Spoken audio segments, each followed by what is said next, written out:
اعوذ باللہ من الشیطان الرجیم بسم اللہ الرحمن الرحیم۔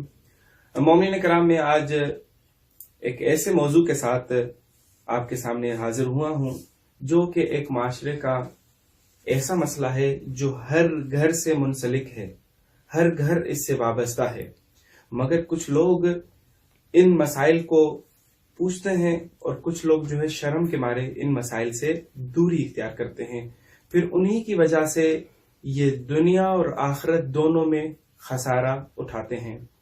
وہ مسئلہ کیا ہے کہ میں نے ویسے تو اکثر دن میں جو ہے بہت سارے مومنین اور مومنات ان مسائل کو مجھ سے پوچھتے ہیں، مگر ایک تو ایسا مسئلہ آیا کہ جس کی وجہ سے میں خود میرا دل سہم گیا اور میں نے کہا کہ دیکھیں دین سے دوری کی وجہ سے کتنا بڑا ظلم ہو رہا ہے۔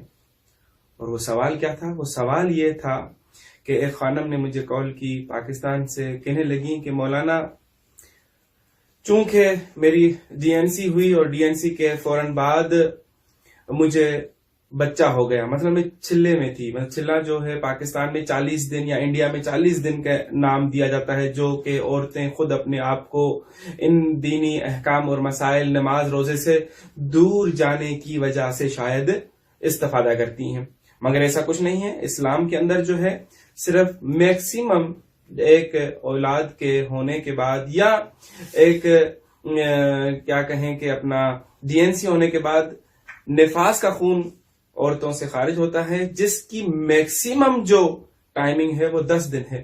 اس سے پہلے عورتیں پاک ہو جاتی ہیں۔ اس کے بعد اگر کوئی خون آئے گا تو وہ استحاضہ کے زمرے میں ہوگا، اور وہ استحاضہ جو ہے اس کے اپنے مسائل ہیں کہ استحاضہ کلیلہ بھی ہوتا ہے اور اس کے متوسط اور اس طرح، مگر اس مسائل میں ہم نہیں جاتے ہیں۔ سوال یہ تھا کہ اس خانم نے کہا کہ جلدی بچہ ہو گیا، اور جس کی بنا پر جو ہے مجھے میرے شوہر نے کہا کہ یہ بچہ چونکہ تم چلے میں تھی اور پاک نہ تھی، اس لیے یہ بچہ جو ہو گیا ہے، اب یہ بچہ جو ہے حرام زادہ ہے۔ مجھے 1.5 سال ہو گیا ہے، میں بچے کو نہ اٹھاتی ہوں نہ پیار کرتی ہوں۔ یہ سننا میرے اوپر اتنا بھاری گزرا کہ میں نے چاہا کہ میں ایک ویڈیو پیغام کے ذریعے سے مومنین کو اطلاع دوں کہ کوئی چلہ 40 دن کا نہیں ہوتا، 10 دن کے بعد عورت پاک ہو جاتی ہے، اس کے بعد اپنے شوہر کے ساتھ نزدیک ہو سکتی ہے۔ اچھا 10 دن بھی میکسیمم دن ہے، ممکن ہے 5 دن 4 دن 8 دن 7 دن کے اندر جو ہے یہ سلسلہ منقطع بھی ہو سکتا ہے۔ تو دوسرا یہ کہ کس نے آپ کو بتلایا کہ یہ جو بچہ آپ کا متولد ہوا یہ بچہ انہی ایام نفاس کے ایام میں ہی ہو گیا؟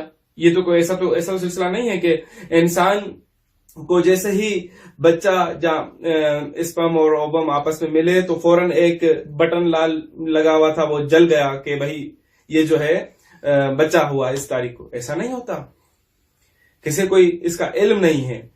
پہلی بات کہ خون نفاس اور حیض کے اندر دونوں میں چونکہ بلیڈنگ کے ایام ہوتے ہیں، ان بلیڈنگ کے ایام میں اولاد نہیں ہوتی، فرٹائل نہیں ہوتا اووم و اسپرم۔ کیونکہ جو ایک ماحول ہوتا ہے عورت کے اندر وہ ایک ایسیڈک ماحول ہوتا ہے اس وقت، اور کوئی بھی اگر اسپرم چلا بھی گیا اووم سے مل نہیں سکتا، کیونکہ اسپرم اس سے پہلے کل ہو جائیں گے سارے، ٹھیک ہے، کیونکہ ایٹماسفیئر اچھا نہیں ہوتا۔ ہاں یہ عمل حرام ہے، یہاں تک کہ کچھ مراجعین عظام نے یہاں پر استغفار کے ساتھ ساتھ آپ کو کفارہ بھی رکھا ہے۔ مثلا ایک مسکال کفارہ، ایک مسکال 4.75 گرامز ہوتے ہیں سونے کے، یعنی کہ اتنے چنے کے برابر آپ کو سونا دینا ہے، مطلب اتنا کفارہ رکھا گیا ہے۔ اور کیونکہ پتہ ہے خداوند متعال کو، کیونکہ خدا نے جس انسان کو بنایا، انسان کو بنانے کے بعد فوراً کیا اٹھا پروردگار کہ میں تو وہ ہوں، لقد خلقنا الانسان فی احسن تقویم، میں نے ایک انسان کو ایک خوبصورت شکل میں پیدا کیا ہے، اتنا نظام دیا، 16 سسٹم ہمارے باڈی کے اندر کام کر رہے ہیں۔ تو یہ میں ویسے آپ کو بتلانا چلوں، یہ تو اللہ نے قرآن نے بتلا دیا، ہمارے پاک پیغمبر نے بتلا دیا کہ ان ایام میں نزدیک کرنا حرام ہے، مگر آپ اتنا یقین جانیے کہ ان ایام میں اولاد نہیں ہوتی، بہت ہی ریئر کیسز میں کہیں ہو جائے تو ہو جائے، ادروائز نہیں ہوتی۔ ٹھیک کیوں؟ ہم آپ کو میجیکلی طور پر اس کو پروف کرتے ہیں کہ کیوں نہیں ہوتی. دیکھیں ایک ہر عورت کے اندر جو ہے ایک خداوند متعال نے ایک سسٹم رکھا ہے وہ مینسٹریشن سائیکل کا. وہ 4 فیزز میں ہوتا ہے. مثلا ہر عورت کے اندر ایک سائیکل جو چل رہا ہے وہ 4 فیزز میں چل رہا ہوتا ہے. پہلا یعنی کہ یہ سائیکل 28 دن کا ہوتا ہے. پہلے دن سے 5ویں یا 7ویں دن تک جو ہے مینسٹریشن سائیکل چل رہا ہوتا ہے. اس کے بعد فولیکولر فیز شروع ہوتا ہے اور فولیکولر فیز جو ہے وہ شروع ہوتا ہے اس 5ویں 6ویں 7ویں دن سے لے کر آپ کے 10ویں اور 12ویں دن تک چلتا ہے. اس کے بعد پھر آپ کا اوویولیشن فیز آتا ہے اور یہی فرٹائل ایج بھی ہوتی ہے, فرٹائل پیریڈ بھی ہوتا ہے کہ اگر اس دوران اگر کوئی نزدیکی کی جائے تو بچے کے ہونے کے چانسز پیک پر ہوتے ہیں. اسی لیے جب ہم جن کو اولاد نہیں ہو رہی ہوتی اور ہم اولاد کی دوا دیتے ہیں تو ان کو گائیڈ بھی کر دیتے ہیں کہ آپ نے کن ایام میں نزدیک ہونا ہے اور کن ایام میں دوری اختیار کرنی ہے. تو یہ جو پیک لیول ہوتا ہے فرٹائل یا اوویلیشن فیز جو ہوتا ہے یہ 10 تاریخ سے, مطلب ہر کسی کی تاریخ الگ الگ ہوگی ظاہر ہے, یعنی کہ مینسٹریشن سائیکل کے 10ویں دن سے لے کر 15ویں دن تک سمجھ لیں کہ یہ اوویولیشن فیز ہے. ان دنوں میں جو ہے بچے کے ہونے کے چانسز 95% بڑھ جاتے ہیں. اس کے بعد پھر دوبارہ لیوٹیل فیز شروع ہوتا ہے اور جو ایگ آپ کا ریلیز ہوا تھا اوون سے اور پھر ایک فرٹائل ایج میں آیا تو اگر اس کو ایک انوائرمنٹ ملا اور اس کو جو ہے ایک جو ہے اسپرم کی ضرورت ہوتی ہے, اگر وہ وہاں پر موجود تھا اور وہ مل گیا تو ہوتا ایسا ہے کہ بچہ ہو جائے گا اور اگلے مہینے کی مینسٹریشن سائیکل جو ہے وہ رک جائے گی. نہیں تو وہی ایک جو ریلیز ہوا تھا وہ دوبارہ سے آپ کی یوٹرس میں آ کر اور وہ ریموو ہو جائے گا. پھر چونکہ اللہ رب العزت نے ہر عورت کو 2 اووریز دی ہیں اور 2 اووریز ایک مہینے میں ایک کام کرتی ہے, دوسری جو شٹ ڈاؤن رہتی ہے. دوسرے مہینے میں پھر پہلی جو ایکٹیو تھی وہ شٹ ڈاؤن ہو جائے گی اور دوسری کام کرنا شروع کر دے گی. یہ ایک الٹرنیٹ سلسلہ چل رہا ہوتا ہے ہر عورت کے درمیان.